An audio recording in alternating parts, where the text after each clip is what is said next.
Hi Whovians, Harry here, and I am back. Now, sorry for the lack of uploads recently, but I've been working away and I didn't have a chance to record any videos. But now I am back with some brand new Doctor Who content. That is right.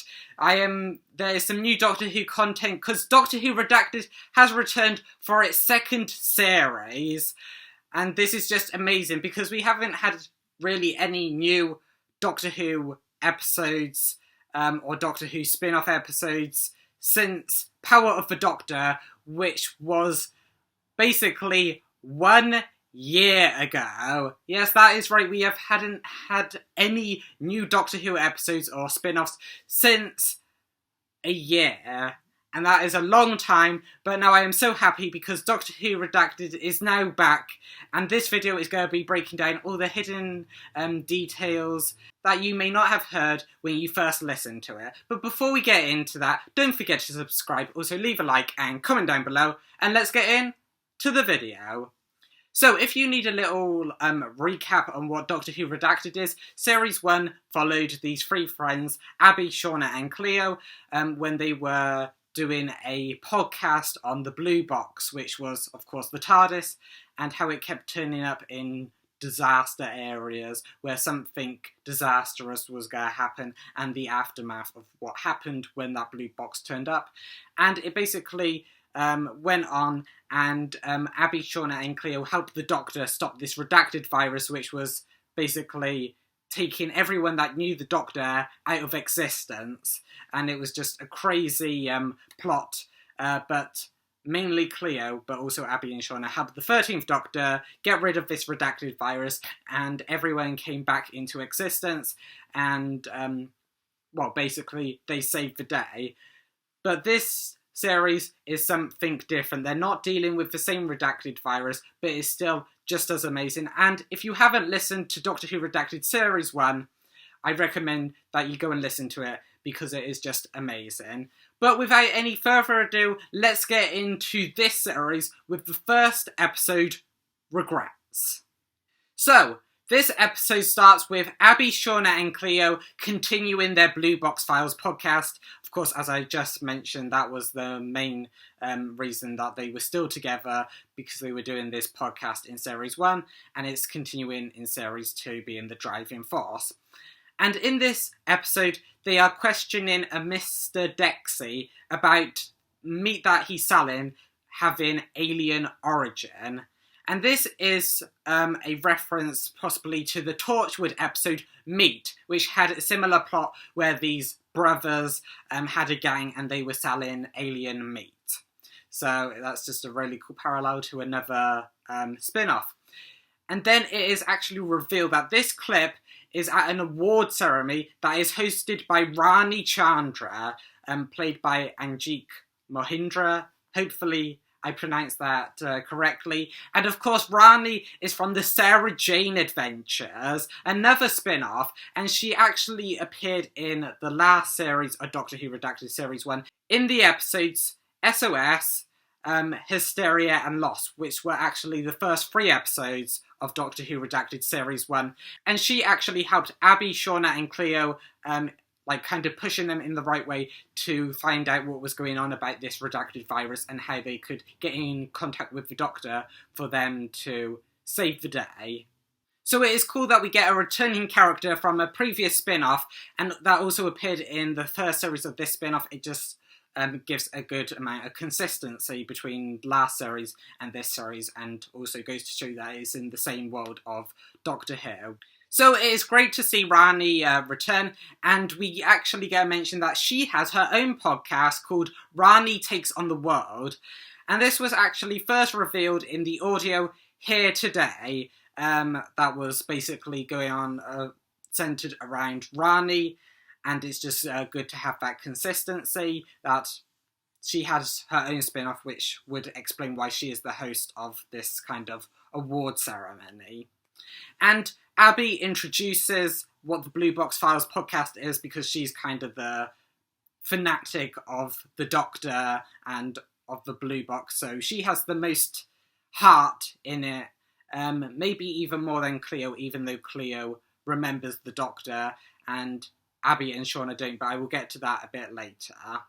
So Abby, introducing the Blue Box Files podcast, she mentions that it is, well, about a blue box, which is, of course, the TARDIS, and how the blue box turns up at various disaster sites, saying that it has been seen at Pompeii, which is referencing the fires of Pompeii from the episode in Series 4 with the 10th Doctor and Donna. She also mentions the Titanic, which could be a reference to either the 9th Doctor stopping the Daniels family from boarding the Titanic that we saw. Clyde had a picture of that moment in the episode Rose, or it could be the 10th Doctor stopping the space Titanic from crashing into London in the episode Voyage of the Damned. But I am more inclined to believe that is the event of the 9th Doctor stopping the Daniels family from boarding the Titanic, because the TARDIS actually got separated from the space Titanic when the meteors crashed into the ship and it located back to Earth. So I think it's the normal Titanic, not the space Titanic. And as well as those two things, Abby also mentions the redacted virus, of course from Series 1 of Doctor Who Redacted, which is that this is probably the biggest thing to happen to them in the Blue Box Files podcast history, because it, well, affected them rather than them just hearing about these events.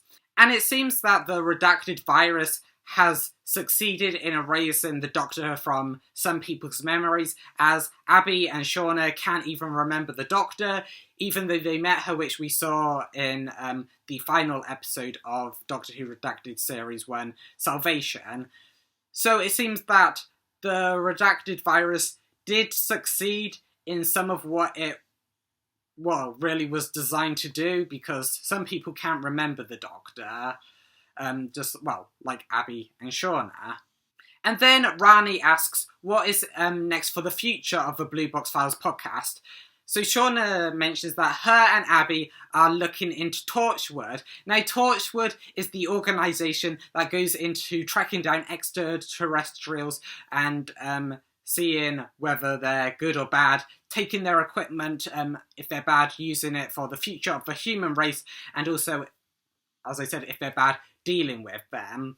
And of course, Torchwood was first mentioned in Series 1 of New Who in the episode Bad Wolf. So that was the first mention of it, but we didn't find out what Torchwood was really about until the episode in Series 2, Army of Ghosts, and Doomsday. And Torchwood, again, of course, is just, we found out that it was an organisation, invented by Queen Victoria in Tooth and Claw, which was another episode in Series 2 of Doctor Who. And it's basically, as I said, tracking down aliens and taking their weapons for the future of the British Empire, which of course Queen Victoria had at the time that she was Queen, but we don't have that anymore. However, in the episode Army of Ghosts and Doomsday, Torchwood got taken down by Cybermen and Daleks. However, Torchwood still survived in multiple other branches, because there is also, as well as Torchwood 1, which was the Torchwood we met in Army of Ghosts and Doomsday, there was Torchwood 2, Torchwood 3 and Torchwood 4. Now, of course, Torchwood 3 was the institute and name of the spin-off led by Captain Jack in the spin-off Torchwood. And Captain Jack was kind of the leader of Torchwood 3, and we learnt more about that Torchwood wasn't as bad as they were put across in Army of Ghosts and Doomsday, because Captain Jack was leading them, that they weren't just tracking down the Doctor and killing aliens.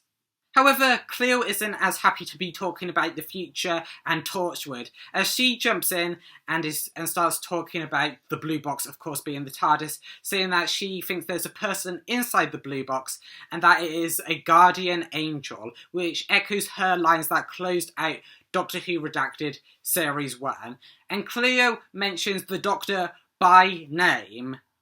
And there's this weird interaction as Rani shuts her down which, as I said, is weird because Rani knows the Doctor. She has met 10 and 11 in the Wedding of Sarah Jane Smith and Death of the Doctor, respectively, 2 Sarah Jane episodes. So she should know the Doctor. So why is she trying to make Cleo seem weird? Like there's not a person in the blue box. Maybe she doesn't want to draw attention to the Doctor, but she has her own podcast about aliens, and she has this, well, she's hosting this award show. It's just so weird that she tries to shut Cleo down for saying the Doctor. So it's just a bit weird.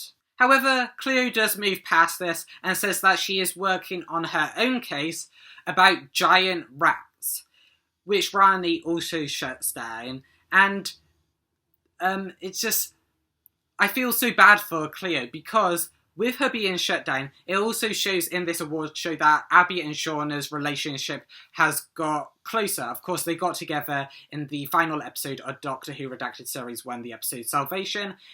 And this makes Cleo seem like a third wheel and an outsider, which will be shown across this series. But it's just, I just feel so bad for Cleo because she wants to be together with her friends. However, with them being in a relationship and with Rani shutting her down at whatever she wants to talk about, she just feels like an outsider. However, before we close out this award show scene, Rani reveals that they've done an episode on Autons, which are the plastic monsters, which were actually the first villains of New Who, because they appeared in the first episode of New Who, the episode Rose. So as I said, we move on now past the award show, and Cleo brings up her giant rat case again when hanging out with Abby and Shawna, revealing that the giant rats have killed a dog. Now, I don't know about you, but these rats now, they need to die for killing that dog. I don't care. Just kill those rats for killing a dog. That they should just die.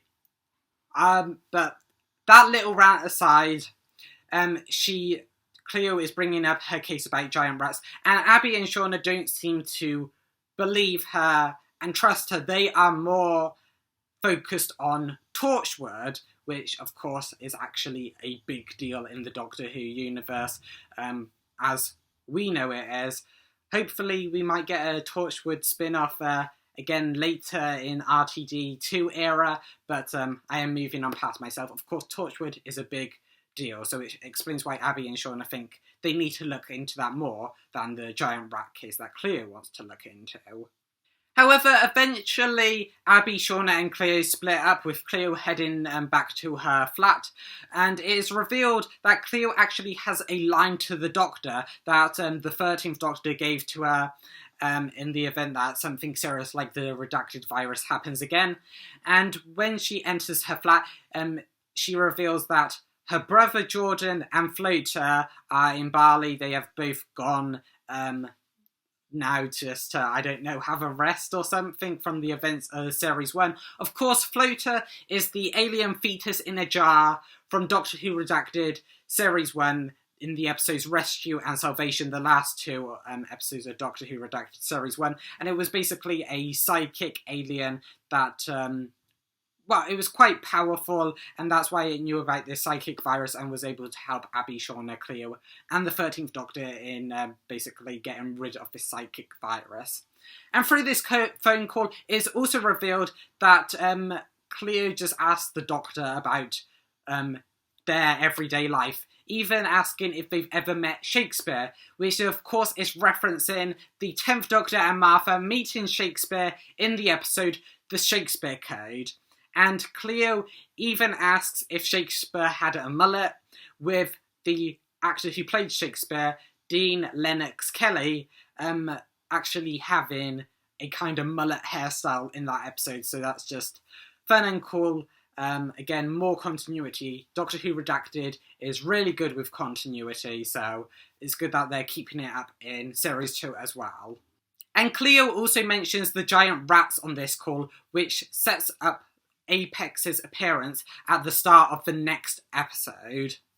However, moving on on past this, the reason why Cleo asked the Doctor about Shakespeare is because she has an audition, and she has a Shakespeare monologue that she is doing. However, when she meets up with Abby and Shawna, it didn't go well, just put it that way, because Cleo is depressed, and she's like, well, even if she does well, there are hardly any trans roles to play, when she eventually does become an actor, because of course Cleo is trans, and she mentions the fact that there's no trans roles unless Caitlyn the Musical is coming out. Of course, this is a reference to Caitlyn Jenner, who is a transgender personality, of course, like Charlie Craggs, who plays Cleo in this episode, and also the writer of Doctor Who Redacted, Juno Dawson. Both Charlie Craggs and Juno Dawson are transgender personalities, just like Caitlyn Jenner. And whilst Cleo is just hanging out with Abby and Shawna, Cleo mentions the Doctor, to which Abby and Shawna can't remember the Doctor like earlier. So again, the redacted virus has done something that it set out to do, which was erase certain people's memories of the Doctor. But then we learn that Abby and Shawna are actually going to Torchwood House to investigate Torchwood.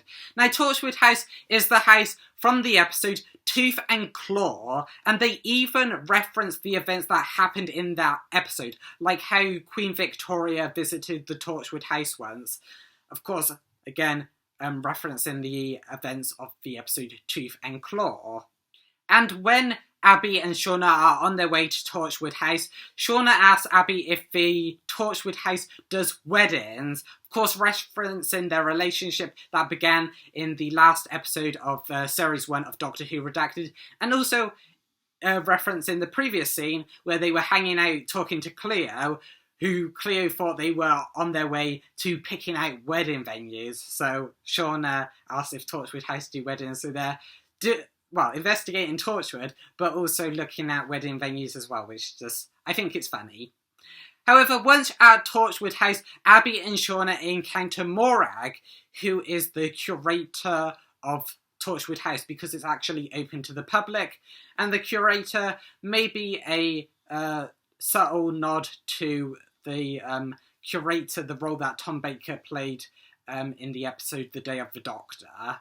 However, it is revealed that maybe Morag hasn't been doing the greatest job, because Abby says that she would not like to spend the night at Torchwood House, which Shawna seconds, and Morag replies to Abby's comment saying, in case the werewolves gobble you up, of course scaring her and Shawna, but referencing the monster of Tooth and Claw, which of course was a werewolf that was the main villain of that episode.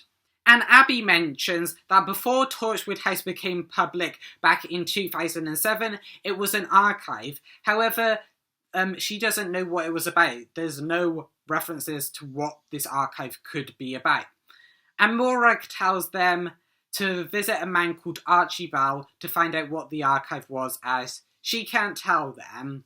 Now, Archibald is a big figure in Torchwood mythology. Archibald was born in 1861, and in 1897 he actually lived and worked at Torchwood House, where he started the Torchwood Archive, which of course was basically what the Torchwood House was before it became public back in 2007, and he was also the director of Torchwood 1, the London branch, which we saw in again back in the Army of Ghosts and Doomsday in 1899.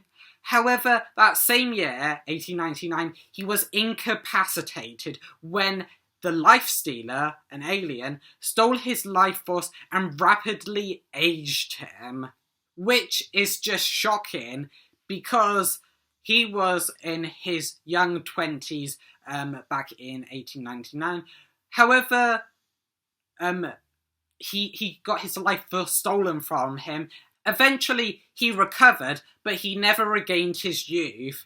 However, in exchange for him looking like 80, he lived for over a century. That is just crazy. And in the 21st century, it was revealed that he was the leader of Torchwood 2, which is the Glasgow branch, by Captain Jack Harkness in the Torchwood episode Everything Changes. He didn't actually say Archie by name, but it was heavily implied to be Archie, and we learn from other archives and information on Torchwood that Archie was the leader of Torchwood 2. However, Torchwood 2 was thought to have shut down prior to 2009, which was revealed in the Torchwood episode in Series 3, Children of Earth, Day 2. However, it is revealed by Morag that Archie is still working for Torchwood, so maybe even though there isn't a team of Torchwood 2, Archie is the Torchwood 2 team. It is just him, just like how Torchwood 3 doesn't really have a team right now until, well, Gwen Cooper returns and sets up Torchwood 3 again. So, while Abby and Shawna go to find Archie, we rejoin Cleo, and she is still trying to contact the Doctor. However, the line starts glitching, a lot like how lines did back in Doctor Who Redacted Series 1 because of the redacted virus. So Cleo thinks that it's the Doctor, so she says that she's going to the London Docklands tomorrow in search of the giant rats, so the Doctor can meet her there. However, this sets up how Apex knows where to find her at the start of the next episode. So the next day, Cleo meets Esther, who was the woman whose dog was killed. So again, these rats, they need to die. And she talks about how no one cares that a rat the size of a child killed her dog. So these rats are big. Rats are dangerous in the first place, but the rat the size of a child is really dangerous. So I can see why Cleo wants to investigate this. So while Cleo and Esther talk more about these giant rats, Cleo mentions Canary Wharf, which they are nearby, and Canary Wharf was Torchwood 1's base, which was the London branch, which again we saw back in Army of Ghosts and Doomsday, and the Battle of Canary Wharf was a thing mentioned, a common thing mentioned in the first Russell T Davies era, because, well, there were Daleks and Cybermen flying about everywhere, killing everyone around Canary Wharf. So this would be something big, and it also ties in with Abby and Shawna investigating Torchwood. And Cleo goes to this junkland where Esther says that she saw the giant rat go after it killed her dog. Unfortunately, though, Cleo actually finds these giant rats, and why unfortunate is because this episode ends with them advancing on her. Now, this episode is insane. There are so many hidden details in this episode. There is Torchwood references, there are Doctor references, there are so many references to the first couple of series of the first Russell T Davies era, so I find that amazing, and I really think that Doctor Who Redacted is essential listening. But that is just my thoughts. Let me know down in the comments below what you thought of the first episode of Doctor Who Redacted Series 1. Are you excited about it? I know I definitely am, because this is just so amazing. I really like Doctor Who Redacted for the amount of continuity that it has in its episodes. So I think it's amazing. Let me know what you think about it. And also, if you like this video, don't forget to leave a like. Also subscribe and share it out. And I will see you in the next one.